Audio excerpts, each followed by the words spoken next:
Good morning, Boma, and thank you again for the invite. It is a little bit challenging and different this year. We were told it wasn't so much that we were boring, but we thought that everybody here in the audience knows all the stats, so we don't need to share that with you. So Beyond the Boom is the theme, and we're going to focus a little bit on, this morning I'm going to talk a little bit about some cities that we often compete with and get compared to, and then also talk a little bit about the new evolution of office workspace environment.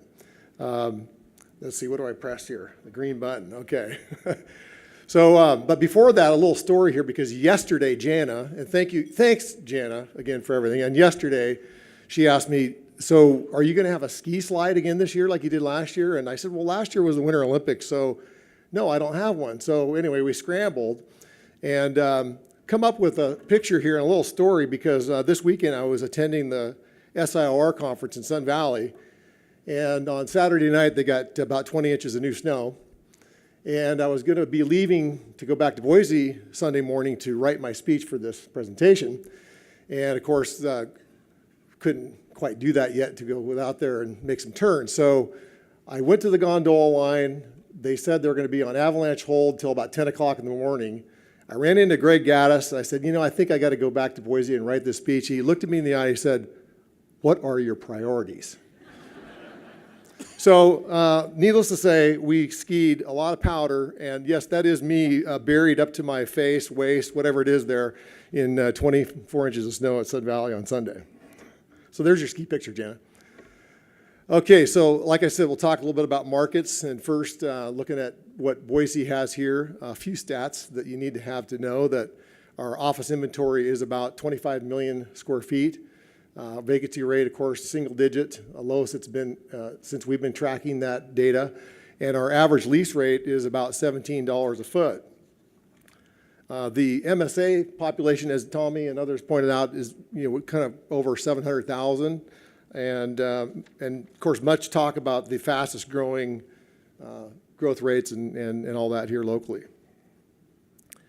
And so next to talk about the suburb of Boise, as Christian called it, Salt Lake City, really in our backyard, quite literally, but also someone that we look at as a competitor and also to learn from on how to manage some of the growth aspects. They have about 37 million square feet of space, office space in the market. It's about 1.5 times the size of ours. Their average lease rate at almost $24 is about 40% higher than our lease rate. Average lease rate, and of course their MSA is about 1.2 million, but if you stretch that down to Provo, along the Wasatch Front and so forth, it gets over 2 million, which is about 85% of the entire population of the state of Utah. So they're growing that, and one of the ways they've been growing that is they have a light rail system that's been operated by the Utah Transportation Authority, and they get about 71% of their funding from a local option sales tax. They've been seeing good growth along those lines. They've got, 50 stations and 3 lines, and they've been seeing residential and commercial growth along those lines. But they also struggle with how to keep growing that and funding that. In fact, they are $2 billion in debt, and they spend about $120 million a year in servicing that debt. So per capita investment on transit in the Salt Lake area is over the last 10 years, is the largest in the nation. Okay, Austin, Texas. You've heard that mentioned quite a bit in conversations with companies that are looking to expand and move their operations to other areas. In fact, locally here, Paylocity chose Boise Meridian, but also had considered in that search Austin and Salt Lake as well. Austin has almost 50 million square feet of office inventory, which is double the size of our market, and of course their average lease rate approaching $37 a foot is more than double. And I guess they do say things are bigger in Texas, but in fact it is. If you can look at their skyline and their development downtown, it certainly is a larger market, twice the size of Boise. They do have a rail system, but it's a commuter rail. It operates on about 32 miles of track. And they've been struggling over the years to get funding and approval for financing to expand that operation down there. And so it just remains today a kind of a hotbed of debate and discussion. That's probably the simplest way to characterize what's going on in Austin.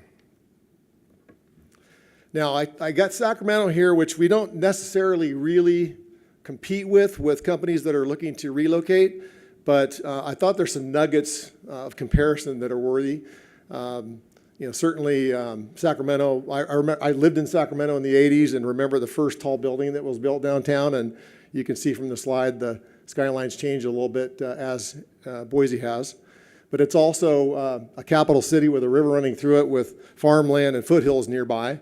But I also remember back in the 80s the struggle with traffic coming in on I-80 and Highway 50 and how they also had to kind of deal with the transportation challenges and funding and so forth to build a rail system in Sacramento.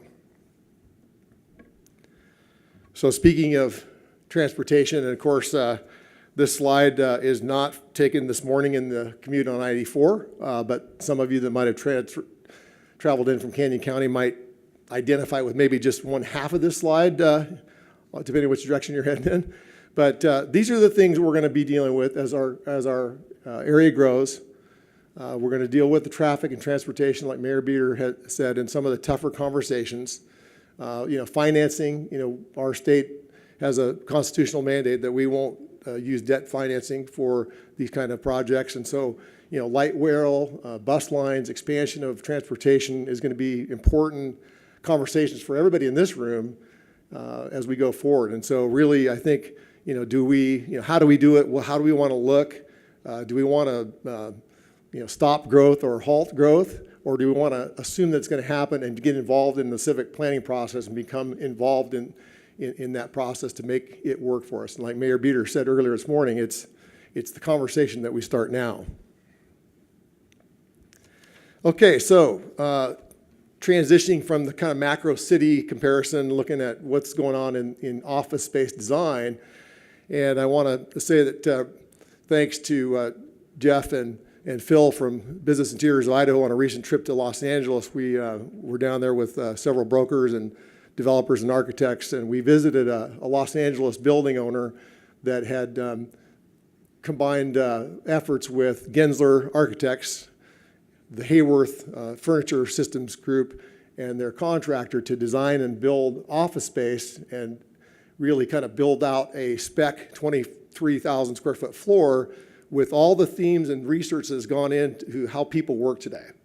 And Gensler, and you can go on their website, it's a pretty good resource, but they interviewed, surveyed over 90,000 individuals representing 155 different companies across 15 different industries, and came up with all this data that has gone into a lot of planning and design, and what we're starting to see even in some of the buildings that we've been working on with Tommy out at 10 Mile in the Paylocity space and so forth. So that research is kind of what I'm borrowing and stealing for the rest of my talk here. And the next thing is to talk about millennials, which first of all, I want to see a show of hands. How many millennials are there here in the group? Please raise your hand if you are a millennial. Come on now, raise them up. Let's go. Okay. Now, in case you don't know, those are people born between 1996 and 1981. I happen to have two of those in my household, my family, but nevertheless, it's important because 75% of the workforce will be comprised of millennials by 2025, and that's only 6 years from now. That's a little scary, right? So that influence alone is driving a lot of what we're seeing in workspace design and workflow. And so, I mean, millennials, they've all grown up with technology. I mean, Twitter is one of those things, but they're generally liberal, upbeat, receptive to new ideas and new ways of living. There's a bunch of other negative traits. I'm not going to go there right now, but there are a few, but mostly their design influence is kind of the key point. Talking about the office space environment.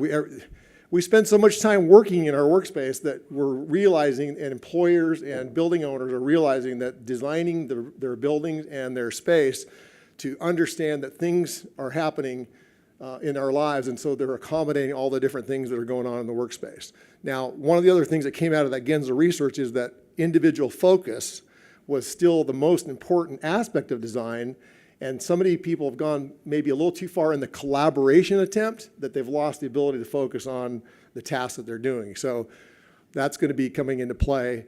The next one is amenities. We've been seeing that here in our marketplace, of course, and the Idaho Business Review had an article a few weeks ago about amenities and how building owners and companies are having to attract and retain talent through offering more and more amenities. We call it an amenities arms race. And, we're seeing that really, I mentioned Paylocity out there at 10 Mile Crossing with, ping pong tables and pool tables and even charging stations that you guys have put into the buildings. Count is about to open their new headquarters at 10th and Main. They've got a rooftop terrace built into their space. So a lot of amenities, we're going to continue to see those kind of things going on in our marketplace. The next trend I want to kind of highlight is what we call the co-working trend, or what's referred to as the co-working trend. And that is the companies that we're starting to see that are designing space along the lines that we're talking about here with all the different research in mind. There's companies that have been around like Regis that offer, smaller office space and so forth to deal with it. But we're starting to see companies really emerge. And of course, you might have heard of a company called WeWork, which is becoming the larger player nationally. They're not here locally in Boise yet, but they have, if I can get this stat right, they have become the largest occupier of office space in Manhattan and leasing 5.3 million square feet of space. And they're going into these larger markets and they're taking down a lot of space with a lot of the new design concepts in mind. And we're starting to see that, of course, if you can see from the slide, the logos around it are companies that are doing business here in Boise, the latest being Office Evolution that just opened their space on the first floor of One Capital Center. So I think we're going to see more and more companies doing that. They're not just targeting the startup individuals. They're actually going for service organizations that might need 25, 50, 100 different desk positions. And then they have all the other things like we talk about, the collaboration areas, the open space, the individual offices, meeting rooms, and allowing companies to take advantage of that. They lease the space from the landlord and then they sublease to the individual companies. So I think we'll see more and more of that as we go. So I really like to thank you again this morning, and I do encourage you, one way to keep Idaho is to get out this week and ski some of that fresh powder. But I encourage you to do your business on the chairlift because that's where we're going to be able to make a difference in our community going forward. Thank you very much.